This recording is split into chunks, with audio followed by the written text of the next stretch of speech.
What the heck are you guys doing in here, man? Ah, yeah, geez. Rainy day, I know. A little tight quarters to hang out here in the car, wouldn't you say? Well, if you hang out in this car very much longer, you'll be headed to West Virginia with me. It's raining. It's going to rain for the next few days according to the forecast. So off to West Virginia I go. But why not? The trout are already soaking wet. Headed down to fish the North Fork of the South Branch of the Potomac River. Got all that? North, South, Potomac. Good.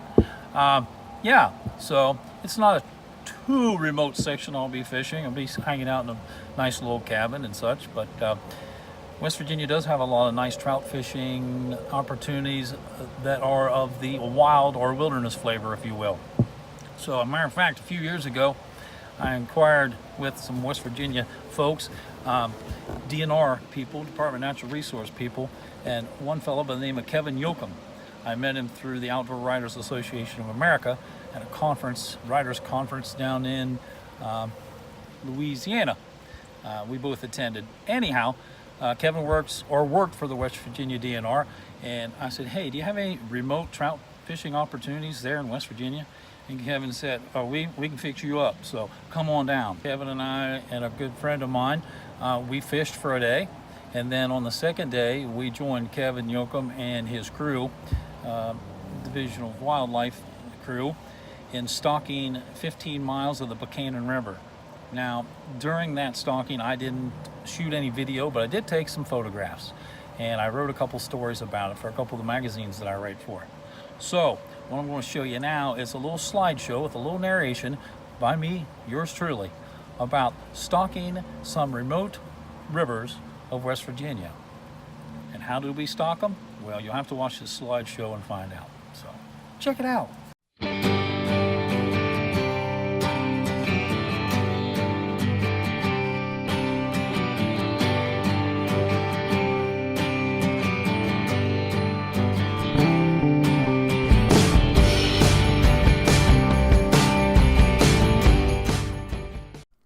Since my home state of Ohio doesn't offer many opportunities for, well, let's say remote wild style type trout fishing, I frequent West Virginia to get my wild trout fix. A few years ago, a fellow outdoor writer, Kevin Yoakum, and also fisheries management person for the West Virginia DNR, invited me down to West Virginia to give me a behind-the-scenes look at what makes West Virginia's trout fishing so good. My accommodations for my first night in West Virginia, well, definitely not what I'm accustomed to when I go trout fishing. This is the Graceland Inn, and it was a beautiful, beautiful place to spend a night.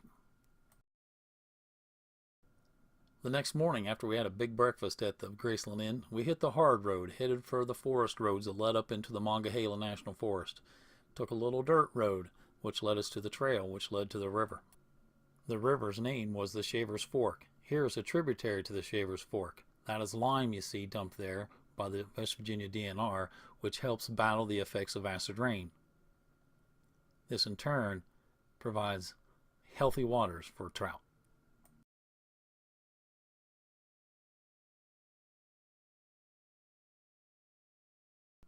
On my second day of my West Virginia trout tour with Kevin Yoakum, led us to the Buchanan River, where we met his crew to do some stalking of the river. West Virginia's remote trout rivers require trout stalking still, but how do the trout get there? Via railroad. Aerated tanks are loaded into pickup trucks. The West Virginia DNR has an agreement with the railroad companies to use the railways on certain days during the spring and fall stalkings. Once to the stalking point, well, then it's on foot. Up over rocks, trees, all kinds of obstacles, and then whoosh, the trout take flight. The trout hit the water swimming in perfectly good health. Then it's back to the truck and move on to the next spot. The West Virginia DNR stocks about 750,000 pounds of fish annually. On this trip here with Kevin and the guys, it was a 15-mile stalking run, and we put in just about 900 pounds of rainbow trout. Even the rail truck had a few obstacles to deal with, but hey, that's part of remote stream trout stocking. I have to admit, I was surprised at first the way the guys chucked those fish like a net full of baseballs to the river. But hey, those fish were just fine.